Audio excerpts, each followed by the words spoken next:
Hello everyone, good morning all of you. स्वागत है आप सभी का हमारे YouTube channel John of life science में। तो आरपीएससी असिस्टेंट प्रोफेसर जो जूलॉजी की एग्जाम होने वाली है दिसंबर में, उसके लिए अपन डेली वीडियो सेशन कंडक्ट कर रहे हैं, जिसके अंदर अपन डेली इंपॉर्टेंट पार्ट्स को डिस्कस करते हैं, जहाँ जहाँ से मैक्सिमम पॉसिबिलिटी है क्वेश्चन वगैरह बनने की। ठीक है। तो अभी अपनी एक तो टूल एंड टेक वाली यूनिट चल रही है साथ में। ठीक है। प्लस आपके फर्स्ट पेपर में जो थर्ड यूनिट है, उसके अंदर जो आपके प्रोटो कोऑर्डिनेट्स हैं वो भी चल रहे हैं। प्लस अपन ने आपके मोल बायो के इम्पोर्टेंट एमसीक्यू सेशन भी स्टार्ट किए हैं, जिसके दो पार्ट अपन ने पहले अपलोड कर दिए मोलिकुलर बायोलॉजी के। मोलिकुलर बायोलॉजी के ये काफ़ी इंपॉर्टेंट क्वेश्चंस हो गए। ये आपके 100 टू 150 क्वेश्चंस अपन सॉल्व करेंगे, जिसके अंदर कंप्लीट आपकी मोलिकुलर बायो का रिवीजन हो जाएगा। काफ़ी बेनिफिशियल क्वेश्चंस रहेंगे एग्जाम के लिए। यहाँ से आपको डायरेक्ट काफ़ी सारे क्वेश्चंस देखने को मिलेंगे। प्लस इन क्वेश्चंस के अंदर मैंने आपके कुछ एक जो इंपॉर्टेंट पीवाईक्यू है उनको भी इंक्लूड किया है। तो उसके अकॉर्डिंग भी काफ़ी हेल्पफुल सेशन है, यहाँ से बार बार क्वेश्चंस बनते हैं। मोलिकुलर बायो से ज़्यादा टिपिकल क्वेश्चन बनते नहीं हैं, थोड़े सिंपल क्वेश्चन होते हैं, थोड़े बहुत क्वेश्चन जैसे एक दो को छोड़ के बाकी सारे आपके नॉर्मल लेवल के रहते हैं। और मोलिकुलर बायो अपन जो नेट की एग्जाम की प्रिपरेशन करते हैं, तो लाइक आपकी मोलिकुलर बायो हो गई, सेल बायोलॉजी हो गई, बायोकेमिस्ट्री हो गई, तो ये पार्ट अपना वहाँ से थोड़ा कोरिलेट करता रहता है, तो इसलिए इन यूनिट में ज़्यादा दिक्कत नहीं आती। तो इसीलिए मोलिकुलर बायो के अपन 100 टू 150 क्वेश्चन सॉल्व करेंगे, सो दैट आपका मोलिकुलर बायो का रिवीजन भी चलता रहे। टूल एंड टेक के अंदर आपके माइक्रोएरे करवा दिया, डीएनए ब्लोटिंग करवा दी। ठीक है। आपके 3 पार्ट अपलोड कर दिए हैं। ठीक है। अभी आपका अगला पार्ट आने वाला है टूल एंड टेक का, तो आपके टूल एंड टेक के भी स्पेशल वीडियो डेली अपलोड कर रहे हैं। ठीक है। कंपैरेटिव एनाटॉमी वाला कंप्लीट हो गया। और भी काफ़ी सारी बातें हैं, वो वीडियो के एंड में अपन डिस्कस करेंगे। तो आज का अपना सेशन स्टार्ट करेंगे। लास्ट क्लास के अंदर अपन ने मोलिकुलर बायो के 49 क्वेश्चन सॉल्व कर लिए थे। ठीक है। तो आज का सेशन अपना स्टार्ट होगा कहाँ से? क्वेश्चन नंबर 50 से। ठीक है। मोलिकुलर बायो के अंदर जैसे आपको मैक्सिमम जो चीज़ों का ध्यान रखना है, वो रेप्लिकेशन, ट्रांसक्रिप्शन, ट्रांसलेशन और जीन रेगुलेशन, लाइक आपके ओपेरॉन सिस्टम, यहाँ से आपके क्वेश्चन अच्छे वाले बनते हैं। तो इन सब चीज़ों का यहाँ से ध्यान रखना है, यहाँ से बार बार आप क्वेश्चन कराए जाते हैं। तो काफ़ी बेनिफिशियल सेशन है ये। ठीक है। तो आज का क्वेश्चन अपन स्टार्ट करते हैं। क्वेश्चन नंबर 50 है, find out incorrect statement about riboswitch. तो राइबोस्विच क्या है? आपके बैक्टीरिया के अंदर, जैसे कि प्रोकैरियोट के अंदर आपके जीन रेगुलेशन के लिए, ठीक है, काम आते हैं। ये आपके रेगुलेटरी आरएनए है एक तरह के। तो इसके बारे में आपको बताना है। तो ये क्या होते हैं? These are cis acting regulatory element. सही बात है। ठीक है। सिस एक्टिंग रेगुलेटरी एलिमेंट, ये ध्यान रखना। Located in the 3 prime UTR of bacterial amine. 3 prime नहीं होगा, ये आपके 5 होगा। ठीक है। तो ये आपको ध्यान रखना है। सो इनकरेक्ट तो ये हो गया। राइबोस्विच है एप्टामर एंड एक्सप्रेशन डोमेन। तो आपके राइबोस्विच के पास में 2 डोमेन होंगे, दोनों का आपको ध्यान रखना है। ठीक है। एप्टामर वाला है, ये एक तरह का एक्सेप्टर की तरह, सॉरी, रिसेप्टर की तरह काम करेगा। ठीक है। तो ये आपको ध्यान रखना है। तो यहाँ से आपका इनकरेक्ट स्टेटमेंट आ रहा है ऑप्शन नंबर बी, क्योंकि लोकेटेड इन द 3 नहीं 5 होगा। ठीक है। सो इसलिए आपका ऑप्शन नंबर बी यहाँ से राइट आंसर हो गया। तो इसे आपको ध्यान रखना है। तो राइबोस्विच है क्या? आपके एक तरह के आरएनए मॉलिक्यूल है, जो आपके जीन रेगुलेशन में काम आते हैं। और ये 6 एक्टिंग रेगुलेटरी एलिमेंट्स हैं, इसके अंदर आपके एप्टामर और एक्सप्रेशन डोमेन पाए जाते हैं। तो 50 का right answer option number B. Question number 51 है, train is activated by binding of. ठीक है। जब अपन जीन रेगुलेशन पढ़ते हैं आपके, जैसे ओपेरॉन सिस्टम पढ़ते हैं अपन, लेक ओपेरॉन हो गया, फिर ट्रिप्टोफैन ओपेरॉन हो गया। तो वहाँ पे जो अपन ट्रिप्टोफैन ओपेरॉन पढ़ते हैं, ठीक, एक तो आपका लेक ओपेरॉन है, उसके साथ में ट्रिप्टोफैन ओपेरॉन है। ट्रिप्टोफैन के अंदर आपके स्ट्रक्चर जीन कितने होते हैं, ये आप कमेंट बॉक्स में आंसर करके बताना। ठीक। ये तो रहने देना, ये क्वेश्चन शायद मैंने डाला हुआ है इसमें, अगला क्वेश्चन बाद देखें। तो ट्रिप्टोफैन ओपेरॉन के अंदर आपके जो एटीन्यूएशन की प्रोसेस होती है, ठीक है, एटीन्यूएशन की प्रोसेस के लिए वहाँ पे एक प्रोटीन काम आती है, उसको बोलते हैं टीआरएपी। और टीआरएपी का मतलब होता है यहाँ पे tryptophan RNA binding attenuation protein. क्या फुल फॉर्म है इसकी? Tryptophan RNA attenuation protein. ठीक है। Tryptophan RNA binding attenuation protein. तो ये आपकी एक्टिव होगी किसके द्वारा? ट्रिप्टोफैन एक्टिव यहाँ पे बाइंड होने के बाद ट्रैप के साथ में, जैसे ही आपका ट्रिप्टोफैन अटैच होगा, उसके बाद में आपका ट्रैप है वो एक्टिव होगा, इसका काम क्या आपके एक्टिवेशन में। तो 51 का right answer option number C. 52 है, यहाँ से बताना आपको correct about structural gene of lac operon. अब ये क्वेश्चन देखने में बहुत सिंपल लग रहा है, लेकिन 2024 की जो एग्जाम हुई थी वहाँ पे डायरेक्ट क्वेश्चन आया यहाँ से। और दिक्कत क्या होती है, अपने को जेड वाला ध्यान रहता है, जेड वाला बीटा गैलेक्टोसाइडेज, लेकिन वाई और ए के अंदर अपन हमेशा कंफ्यूज होता है कि वाई के अंदर क्या है और ए के अंदर क्या है। और क्वेश्चन यहाँ से आरपीसी हमेशा पूछती है, तो सिंपल है, बट एग्जाम के अंदर जो ज्यादा सिंपल होता है वहाँ पे एरर होने के चांसेस मैक्सिमम होता है। तो इसलिए हर एक सिंपल चीज का भी ध्यान रखना है जहाँ से आपके एग्जाम में इंपॉर्टेंट क्वेश्चन बने। ठीक, तो काफ़ी बेनिफिशियल चीज़ें हैं। तो ब्लैक ओपेरॉन के अंदर अपन बात करते हो तो आपके स्ट्रक्चर जीन होते हैं 3। ठीक है? कौन-सा होता है, जेड, वाई और ए, सीक्वेंस भी ध्यान रखना। तो जेड कोड करेगा आपका बीटा गैलेक्टोसाइडेज को, वाई करेगा आपके परमिएज, यहाँ से एक बार इसको काटना, यहाँ पे लिखना परमिएज। वाई करेगा आपके परमिएज को और ए का काम आपके ट्रांसएसिटाइलेज को। ठीक है? ये चीज़ आपको ध्यान रखनी है। तो गैलेक्टोसाइडेज का काम क्या होता है, जो आपका लैक्टोज़ है उसको आपके ग्लूकोज़ और गैलेक्टोज़ में क्लीव करना। वाई का काम है परमेज़ का, जो आपके लैक्टोज़ को ट्रांसपोर्ट करेगा सेल के अंदर, और ए का काम है ट्रांसएसिटाइलेज का, ठीक है? जो आपके डिटॉक्सिफिकेशन वगैरह में काम आता है। तो यहाँ से जेड गैलेक्टोसाइडेज, वाई आपके परमेज़, ए आपके ट्रांसएसिटाइलेज। तो ए, बी, सी सारे के सारे करेक्ट है। सो राइट आंसर यहाँ पे क्या होगा, ओला करेक्ट। 53 में चलते हैं। Incorrect about leg operator. Operator वो जगह है जहाँ पे आपका रिप्रेसर आके बाइंड होता है। ठीक? ऑपरेटर पे क्या होगा, आपका रिप्रेसर बाइंड होगा। और रिप्रेसर अगर बाइंड हो गया तो वो आपके पॉलीमरेज को वहाँ पे आके बाइंड नहीं होने देगा, और अगर पॉलीमरेज बाइंड नहीं होगा तो आपका रेगुलेशन है, ट्रांसक्रिप्शन है, वो ऑफ ही रहेगा। ये कंडीशन। तो देखो, ऑप्शन नंबर फर्स्ट बोल रहा है located between promoter and structural gene, सही बात है, बीच में रहेगा दोनों के। Two operators in lac operon, तो लेक ओपेरॉन में दो मिलेंगे, एक प्राइमरी तो एक आपका सेकेंडरी। बी भी सही है। सी बोल रहा था प्राइमरी ऑपरेटर है palindromic sequence of 26 base pair, ये भी सही बात। अब एक एक चीज का ध्यान रखना, प्राइमरी ऑपरेटर है उसके पास में पैलिंड्रोमिक सीक्वेंस है, कितने बेस पेयर के, 26 की। ऑप्शन नंबर डी बोल रहा है secondary operators have high binding affinity for the repressor. नहीं, प्राइमरी के पास में ज्यादा एफिनिटी है, सेकेंडरी के पास में नहीं होती, ये चीज आपको ध्यान है। सो यहाँ से इनकरेक्ट कौन सा है, ऑप्शन नंबर डी। सो राइट आंसर क्या रहेगा, ऑप्शन नंबर डी। क्योंकि आपका प्राइमरी ऑपरेटर है उसके पास में रिप्रेसर को बाइंड करने के लिए मैक्सिमम एफिनिटी है, ना कि सेकेंडरी के पास में। तो आपको ये ध्यान रखना है, लेक ऑपरेटर में आपके पास में दो ऑपरेटर हैं, प्राइमरी और सेकेंडरी। प्राइमरी के पास में 26 बेस पेयर की पैलिंड्रोमिक सीक्वेंस है and high affinity for repressor binding, and low affinity located in secondary operator for repressor binding. So right answer option number D।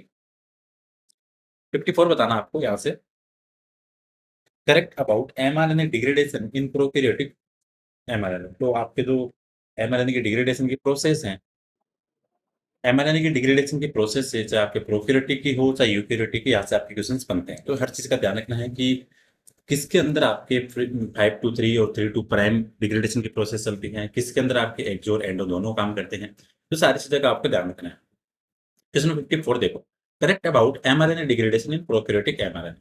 तो देखो ये क्या बोल रहा है, अकर्स इन 3 to 5 डायरेक्शन, सही बात है। ये सिर्फ और सिर्फ आपके 3 to 5 भी होगा, ये आपको ध्यान रखना है, जिसके अंदर आपके एंडो और एक्सो दोनों के दोनों यहाँ पे काम करेगी।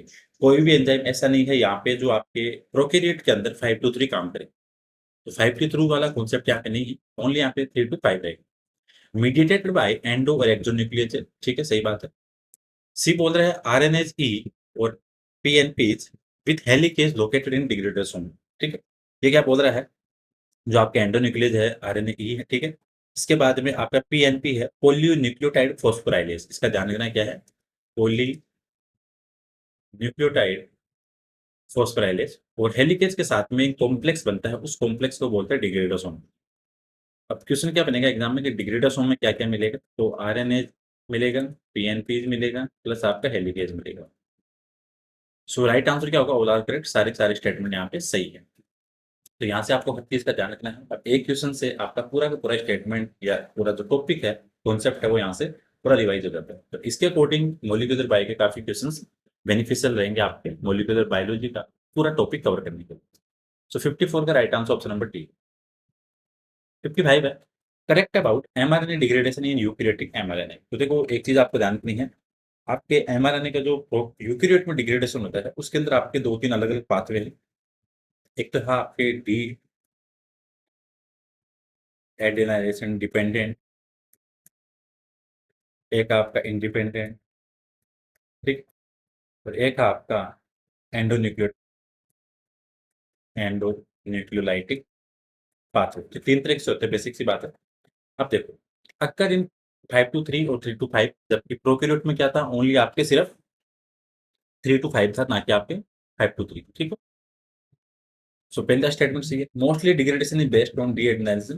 तो जो मोस्ट कॉमन रहने वाला है वो कौन सा है आपके ऑप्शन नंबर बी, डी-एडेनाइलिसिस का। Removal of tail by the deadenyl enzyme. तो आपकी जो टेल रिमूव की प्रोसेस है वो रहेगी आपकी किसके द्वारा, जो आपके पॉली ए टेल होती है, ठीक है, वो आपकी रिमूव किसके द्वारा, डी-एडेनाइल एंजाइम के द्वारा। सो कहने का मतलब यहाँ पे सारे के सारे स्टेटमेंट सही है। So right answer option number D. So एक चीज ध्यान रखनी है, प्रोकैरियोट में सिर्फ 3 टू 5 था, बट आपके यूकेरियोट के अंदर 5 टू 3 भी है और 3 टू 5 भी है। सो यहाँ से right answer option number D. ठीक है, हर चीज का एक-एक आपको ध्यान रखना है, काफी बेनिफिशियल सेशन है एग्जाम के लिए। अगला क्वेश्चन आपके 56 वाला, pre miRNA are transported to cytoplasm. तो जो अपन रेगुलेशन की प्रोसेस पढ़ते हैं अलग-अलग आपके आरएनए की, लाइक जो आपके टॉपिक आता है आरएनए-आई, जिसको बोलते हैं आरएनए इंटरफेरेंस, आरएनए-आई, तो इसकी फुल फॉर्म होती है आरएनए इंटरफेरेंस, जिसके अंदर आपके एसआई आरएनए होता है, एमआई आरएनए है, ठीक? और इसके अलावा फिर आपके अलग-अलग रहेंगे जो, तो इसके अंदर आपके अलग-अलग एंजाइम है, अलग-अलग एक्टिविटी है, वो सारी चीज़ों का ध्यान रखना है। तो आपके जो एमआईआरएनए जो मीडिएटेड आरएनए-आई है, उसके अंदर जब आपका प्री एमआईआरएनए है, जब वो साइटोप्लाज़्म में ट्रांसपोर्ट होगा कहाँ से, न्यूक्लियस है, तो वहाँ पे जो प्रोटीन काम आएगी वो रहती है आपकी एक्सप्लोटिन 5, ठीक है? अगली क्लास के अंदर इसकी भी डिटेल पूरी करेंगे आरएनए इंटरफेरेंस पे। पूरे-पूरे क्वेश्चन इसी पे रखेंगे ताकि पूरा का पूरा आपके एसआईआरएनए-आई वाला और एमआईआरएनए वाला, इसके अंदर आपके ड्रोसा, ठीक है? डाइसर, सारी की सारी जो आपकी एक्टिविटी है एंजाइमेटिक वाले, पूरी-पूरी यहाँ से कवर कर लेंगे कि किसके अंदर कौन-सा एंजाइम काम करता है। सो प्री एमआईआरएनए है वो आपके जो ट्रांसपोर्ट होगा कहाँ से, न्यूक्लियस से साइटोप्लाज्म में, तो आपके जो प्रोटीन काम आएगी कॉम्प्लेक्स, वो कौन-सी रहेगी आपकी, एक्सप्लोटिन 5, ये आपको ध्यान रखना है। So right answer option number B.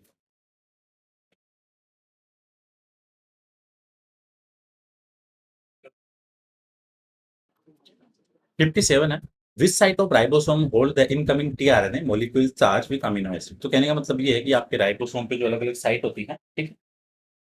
TRNA की जो बाइंडिंग साइट है, पी, ए, पी, 3 अलग-अलग है। तो यहाँ पे बोल रहा है कि जो टीआरएनए है, जो आपके चार्ज रहेगा अमीनो एसिड के साथ में, वो कौन-सी साइट पे आके लिंक होगा। तो ए साइट पे, प्लीज़ ध्यान रखना, ठीक है? और ए का क्या है, यहाँ से एग्ज़िट का है, ठीक? जो आपके एसिलाइटेड टीआरएनए है जिसके पास में अमीनो एसिड नहीं है, वो एग्ज़िट होगा आपके इस साइड से। तो सारी चीज़ का आपको ध्यान रखना है। सो 57 का right answer option number B.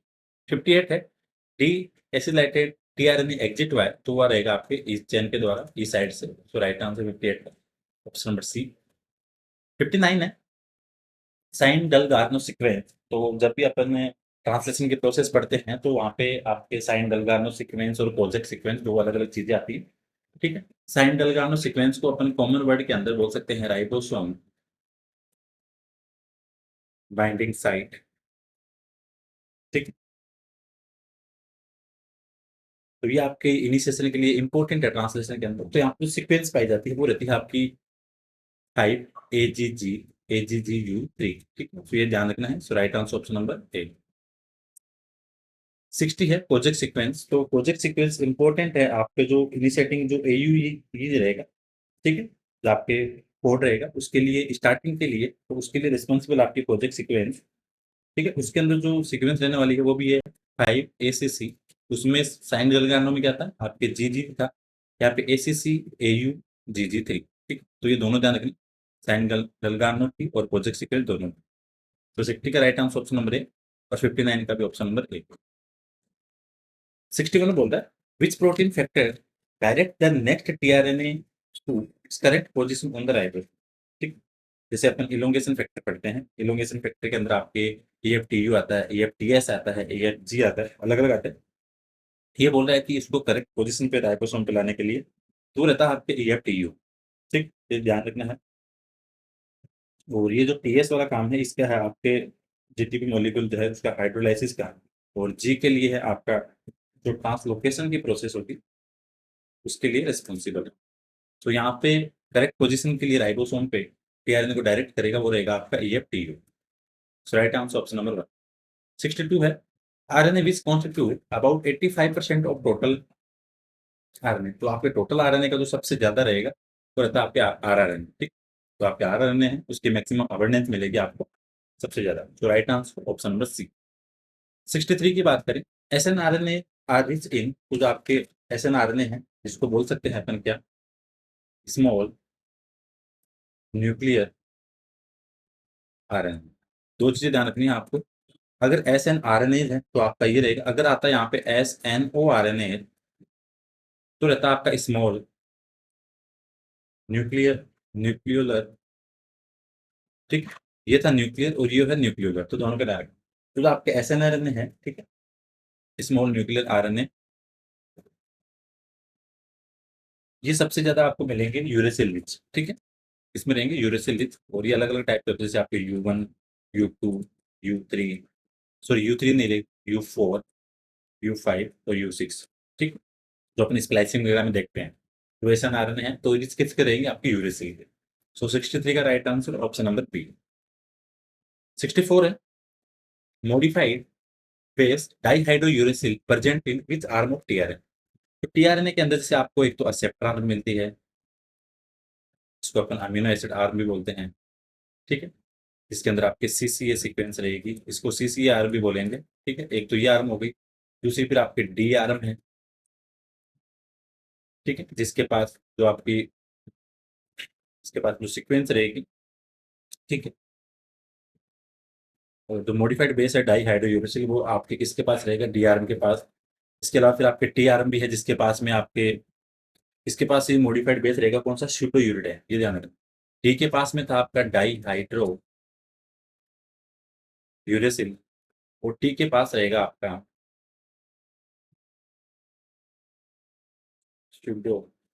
Uridine. तो दोनों का ध्यान रखना। अमीनो एसिड आर्म कौन सी है, सीसीए, जहाँ पे सीक्वेंस रहेगी, ठीक है। एक्सेप्टर आर्म भी बोलेंगे इसको, ठीक है। हर चीज का आपको ध्यान रखना है, इंपॉर्टेंट चीजें हैं। तो यहाँ पे राइट आंसर रहेगा option number D, sorry option number ए। डी आर्म के अंदर मिलेगा आपको मॉडिफाइड बेस डाइहाइड्रो यूरेसिल। 65 है, इनकरेक्ट स्टेटमेंट बताना आपको।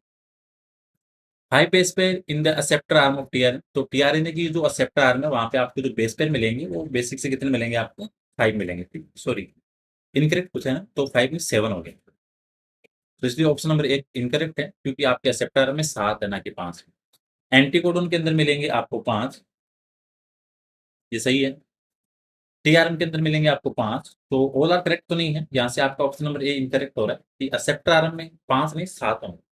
That's why option number 1 will be right answer.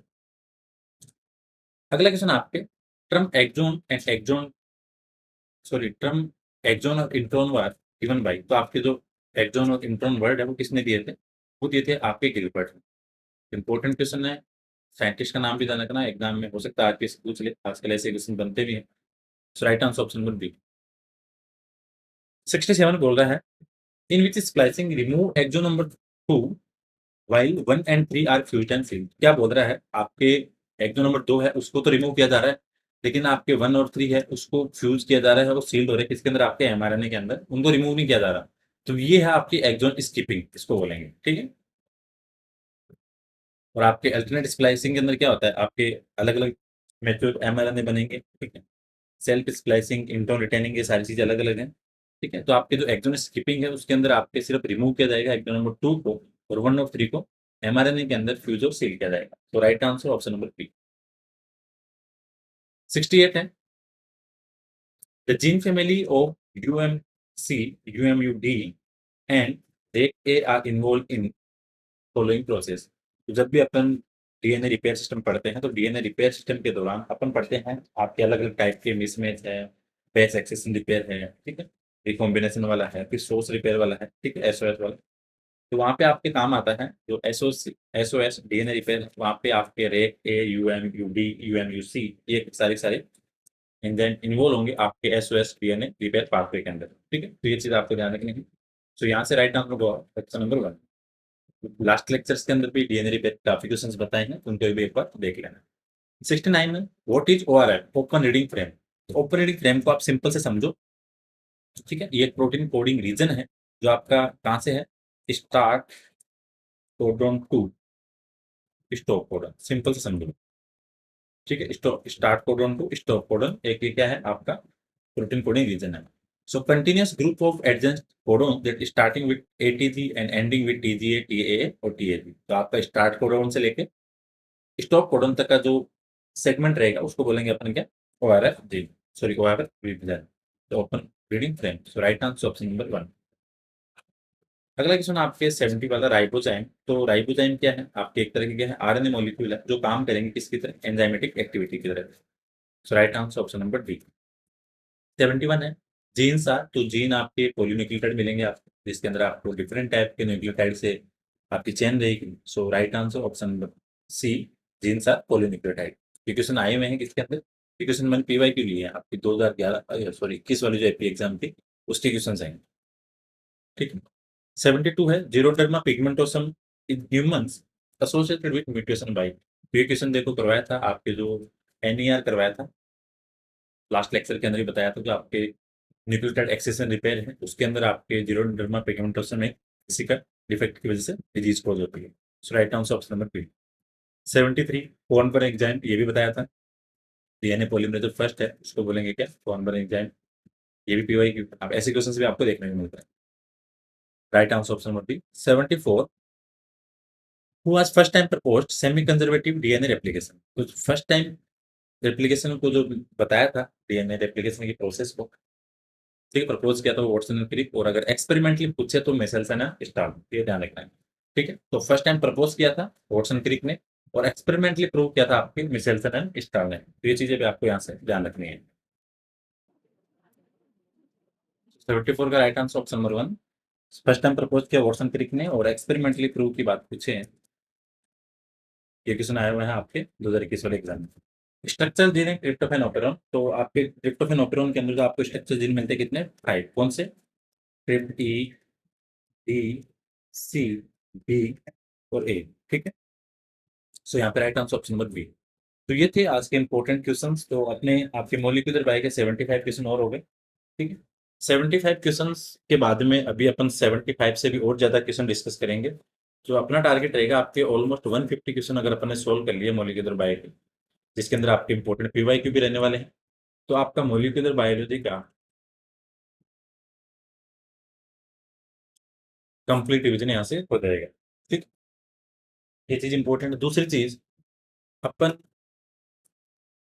Ethology आपके कंप्लीट है, ठीक है। टूल एंड टेक वाला सेक्शन चालू है अभी, ठीक है, ऑनगोइंग। ह्यूमन फिजियोलॉजी के 300 इंपॉर्टेंट एमसीक्यू सॉल्व करवा दिए हैं, ठीक है। 300 एमसीक्यू कंप्लीट हो चुके हैं। मॉलिक्यूलर बायो के आपके क्वेश्चन अभी चल रहे हैं, ठीक है। प्लस कंपेरेटिव एनाटॉमी वाला सेक्शन आपके कंप्लीट है फर्स्ट पेपर के अंदर, जहाँ से इंपॉर्टेंट क्वेश्चन बनते हैं।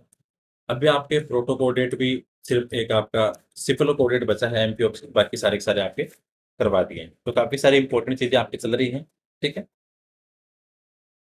तो बेनिफिशियल सेशन है ये सारे के सारे एग्जाम के अकॉर्डिंग, जहाँ पे आपको इंपॉर्टेंट एमसीक्यू प्लस आपके थ्योरी लेक्चर्स वगैरह सारी सारी अपने यहाँ पे चीजें डिस्कस कर रहे हैं, ठीक है। आज का जो क्वेश्चन रहेगा आप कमेंट बॉक्स में बताना कि आपके जो लेम्प्रोस chromosome,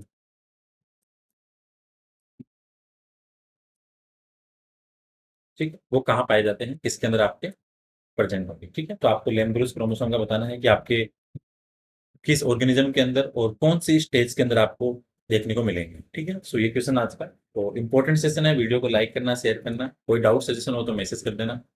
zone of life science Telegram channel है, वहां से आप जुड़ सकते हो। और अगला सेशन आपका टूल एंड टेक वाला आने वाला जल्दी, शाम तक बता दूंगा कि कल की क्लास में कौन सा टॉपिक रहेगा।